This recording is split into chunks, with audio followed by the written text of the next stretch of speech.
મોરબીના માળિયા મિયાણા તાલુકાના 17 ગામોમાંથી પસાર થતી 765 કેવીની હાઈટેન્શન વીજ લાઇન મુદ્દે ખેડૂતોમાં ભારે રોષ જોવા મળી રહ્યો છે। ખાખરીજી અને મોટા ભેલા સહિતના ગામોમાં ખેડૂતોએ મોટી સંખ્યામાં મોરબી કલેક્ટર કચેરી પહોંચી અને યોગ્ય વળતરની માંગ સાથે આવેદનપત્ર પાઠવ્યું। ખેડૂતોનો આક્ષેપ છે કે આ વીજ લાઇનને કારણે જમીનની ફળદ્રુપતા અને બજાર કિંમતમાં 50% સુધીનો ઘટાડો થશે।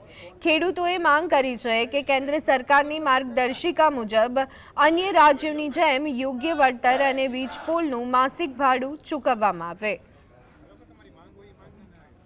માંગ છે એક વળતર બાબત અને એક કાર્ય પદ્ધતિ બાબત।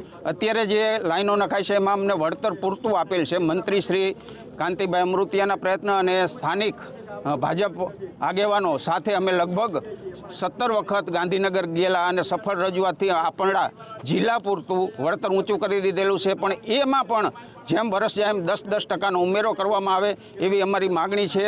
અને અમને આવો સાથ સહકાર સરકારશ્રી તરફથી કલેક્ટર સાહેબથી મળતો રહે એવી આશા સાથે આવેદનપત્ર આપવા આવેલા હતા।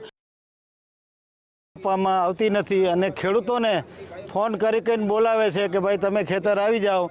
ખેડૂતોને બધાને જુદા પાડવા માટેના જે પ્રયત્ન સરકાર તરફથી થઈ રહ્યા છે એની હું સખ્ત શબ્દોમાં મોટા ભેલા સરપંચ છું અને વખોડી કાઢું છું। જો આજે અમે આવેદનપત્ર આપ્યું છે અને અમને કલેક્ટરશ્રી સમારતા તરફથી સારો રેફરન્સ મળેલ છે, પરંતુ જો હવે આ કોઈ પણ કંપની ખેડૂતોને પૂછ્યા વગર એના ઉપર અમન અત્યાચાર કરશે તો અમે અમારું આંદોલન આવતા દિવસોમાં વધુ ઉગ્ર બનાવશું।